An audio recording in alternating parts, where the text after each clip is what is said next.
Welcome to Coaching Uncut, a special series on the Unstoppable Woman podcast, where I take you behind the scenes and give you a peek into the private coaching I do with my clients.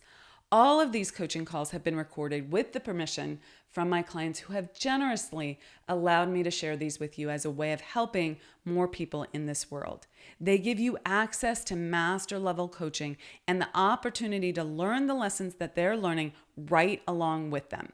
Please keep in mind that these recordings are not studio productions and the audio quality may be less than ideal, but the content will take you far and help you become unstoppable. With that, listen in and learn.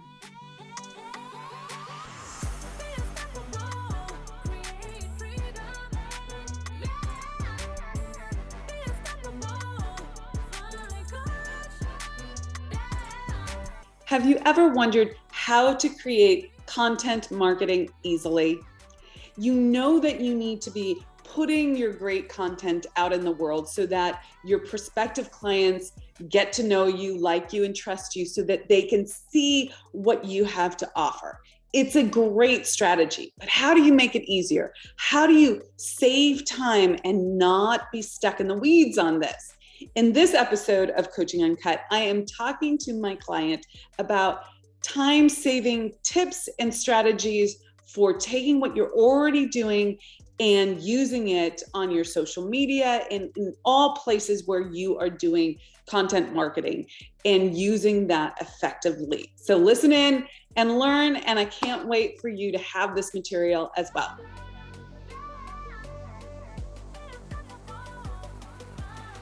Good morning. So did you want to pick up on, you started mentioning when we spoke on Monday, so I gave you the specifics about the clients on demand piece, and I'm getting that shit done. But you also brought up some other pieces specifically, around like marketing content plan, and I didn't know, and I feel like there was something else, but it's escaping me right now. But did we want to pick that up? It sounded like you had a thought on that, and so that we didn't get to. Well, I mean, in terms of a marketing plan, I just wanted to check in that you're doing the things that we've already talked about doing, right? Like right. There is organic and then there's paid, and what you're doing with, clients on demand is paid. Is paid. Yeah.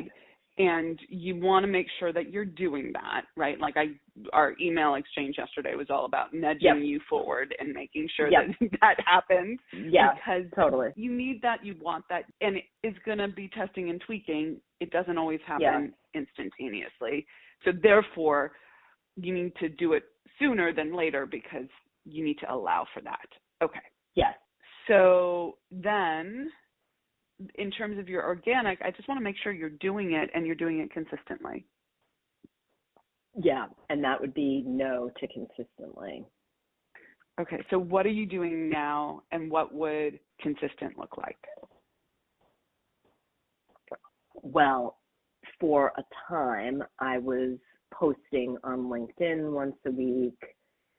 I was sending an email to my small but growing list once a week, and in my free Facebook group, I'm in there posting. That's most consistent, probably every day.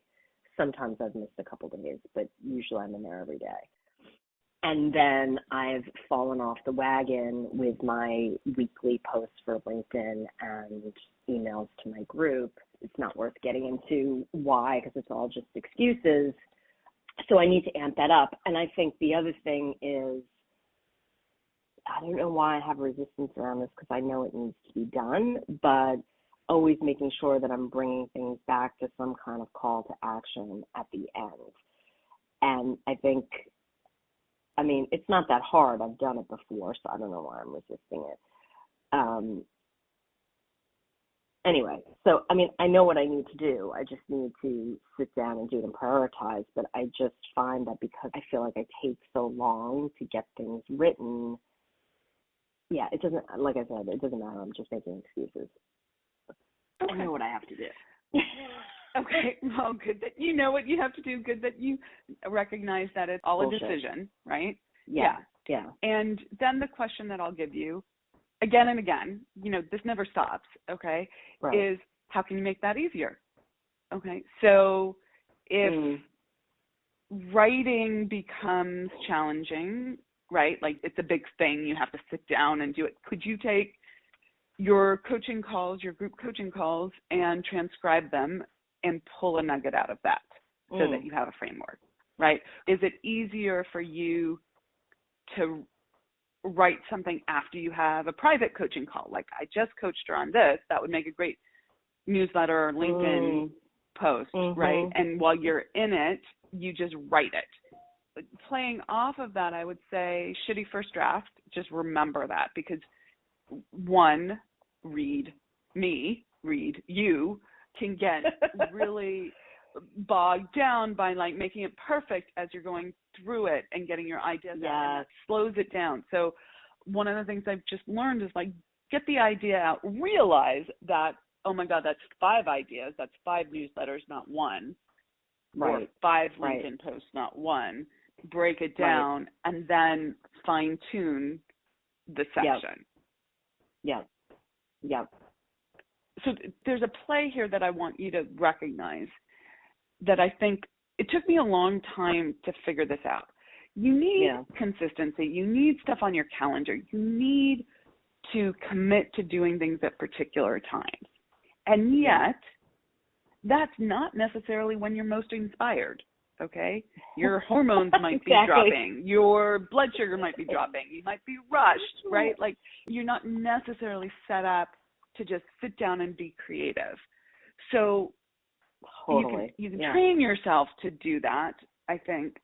I think about like Gabriel Garcia Marquez, who, great writer. He would just sit down every day, and this was his writing time. And it was a daily practice. I think things that you do daily, like outreach and things like that, can be made to be like, this is just how I show up right now. So keep that in mind. It's like a habit. It's like brushing your teeth. Correct. Exactly. Yeah. And you train yourself, oh, this is my creative time. This is my engagement time, all of that. Right. But with the writing of content, with the creating of content, you need to do it when you're energized, enthusiastic, when it's dropping in for you. And then you need to figure out how to make it consistent for the rest of the world, okay? And consistent enough for you. If you only do what feels good right now, then, 3 months can go by before you write your next freaking newsletter. Not acceptable. Exactly. Okay? Exactly. Okay? Yeah. I see this all the time. Yeah. You have to, on the one hand, figure out when you're most creative, but also have a delineation. This is happening weekly. Okay? Now, you can, if you're inspired, like, okay, there's that coaching call. It's actually 5 concepts in one. I'm going to write 5 emails. And then you can schedule it for the next 5 weeks. Awesome. Brilliant. Right? Yeah. Okay. But you have to keep your word to the consistency as well. And then that's consistent to yourself, but also consistent to others. And to others, that's where technology can be your friend, right? You can schedule your emails. You can schedule your podcast. You can schedule the delivery of stuff to your clients, right? Like, that creates consistency for them. Order, the universe loves order. They're experiencing order rather than randomness. But you're not having to show up at a particular time feeling amazing. Okay? Right. Or creative or whatever it is. Yeah. Yeah. Totally. Okay. Yeah. I got my Asana. I'm getting my kids scheduled. That's awesome. The other thing that I will give you is that you're going to want to figure out not only when you're most, like when it's easiest to do the content from a activity point of view, but also from your daily rhythms and weekly rhythms.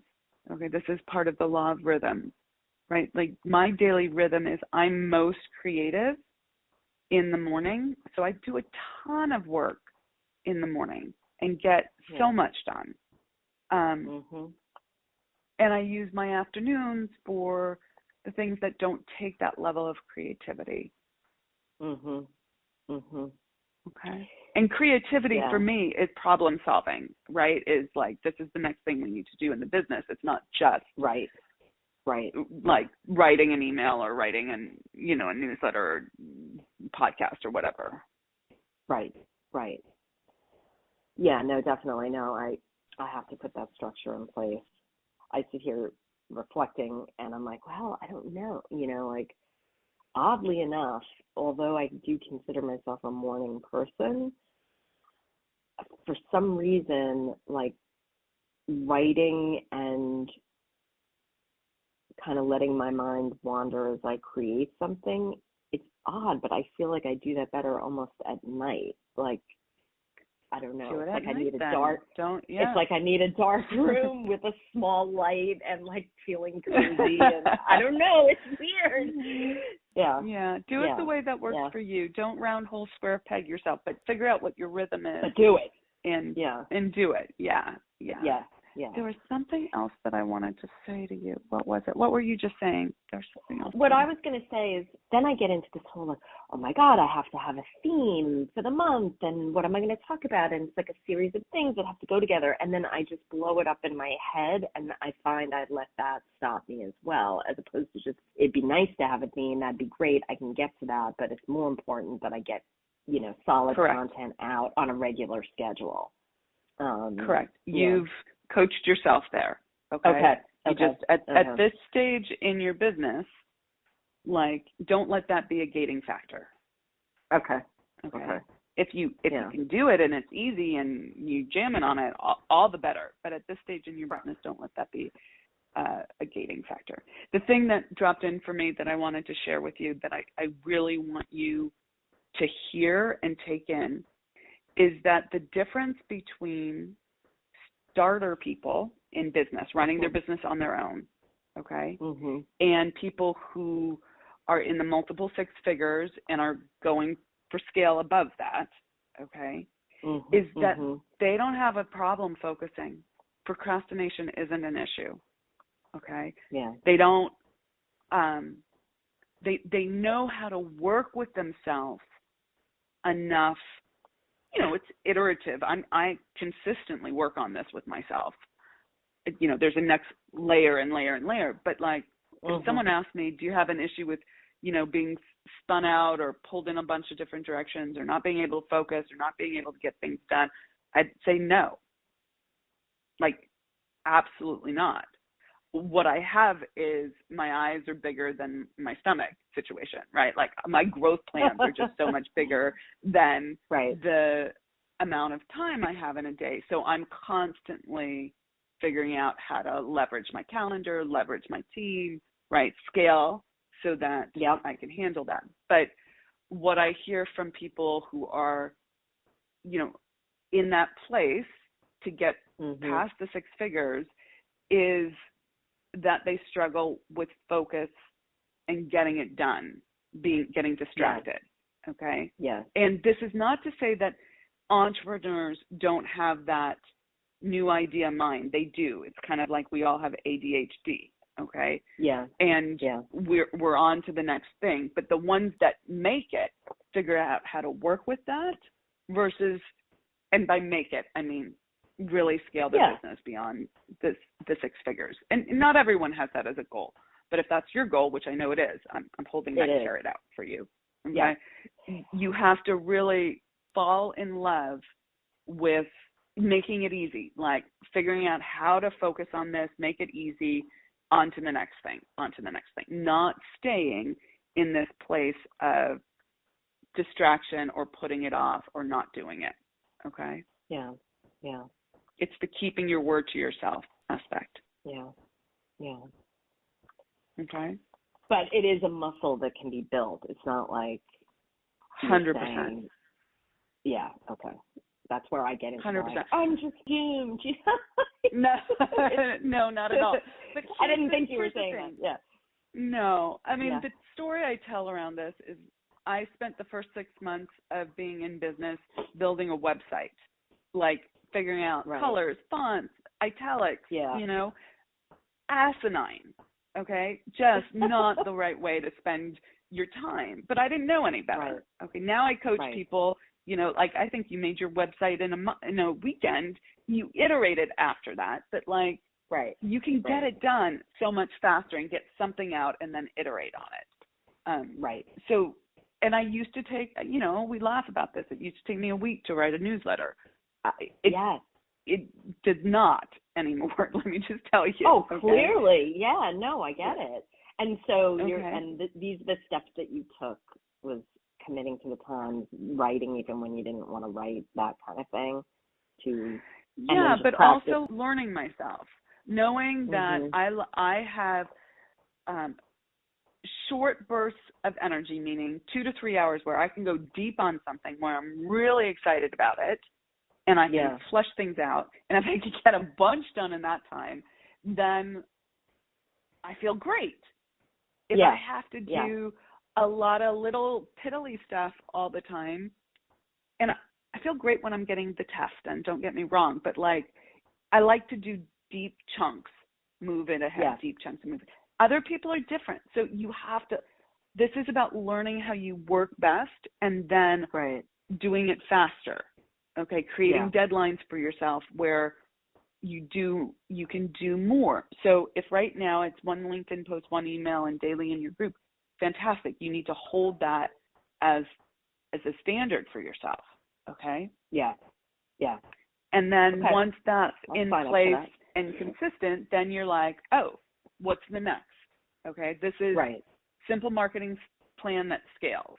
Okay. And you keep doing that, and you use the accountability that we have in the Spirit of Wealth, and you use all the tools to recognize, okay, I'm doing really well here. I need to up my game on my needle moving actions. I need to hold myself accountable to those and keep my word to myself. And then I also need to create the playbook, plan it out, close the gap on time. All of those things, they work together. Okay. And to that level of awareness piece where you ask yourself that question, am I coachable? Am I someone who, which you are, okay, who is willing to look at herself honestly, not cut herself down and make herself so small that she, as you say, am I just like unfixable, such a up, right? That I might as well stop right now. Okay. Right. But also not elevating yourself so much that you don't see where you need to grow, saying, oh, everything's rosy and peachy and perfect. Aren't I the bee's knees? There's no risk. There's no risk of that. Right, exactly. Okay. Yeah. So there's this discernment piece where you don't want to make yourself wrong, but you also want to be like, if I want more, I need to grow. There's no other way. Keep iterating on that. Yeah. Okay. I agree. I'm signing up for that. Okay, awesome. As of now. Awesome. No more slippage. All right. No more slippage. Okay. I'm going back to I'm working on my ad now. Ad copy. It's all about ad copy. Getting it done. Okay, awesome. Bye. Get it done. Okay. Bye. Okay. Bye. I hope you thoroughly enjoyed this episode of Coaching Uncut. Let us know in the comments what you learned and how you can apply it to your own life and business. We absolutely love hearing from you. And we also love receiving your feedback. So thank you in advance for your likes and reviews. They really help us connect with more women who need this information to help them scale. So much appreciated for that and taking the time to do that. Now, if it's go time for you and you're ready to scale your life and your business, then I want to offer you up something. I want to offer you access to our Be Unstoppable Facebook group. We drop daily and weekly resources in this free group that show you exactly how to scale. what you need to be doing differently. So if you want access to that group and it's go time for you, go to theunstoppablewoman.com/Facebook group, and that will redirect you there. So theunstoppablewoman.com/Facebook group, no spaces, and start by getting your copy of the scale plan, which lives there, and it's totally free. So go do that now, and then tune in to the next episode and continue to be unstoppable.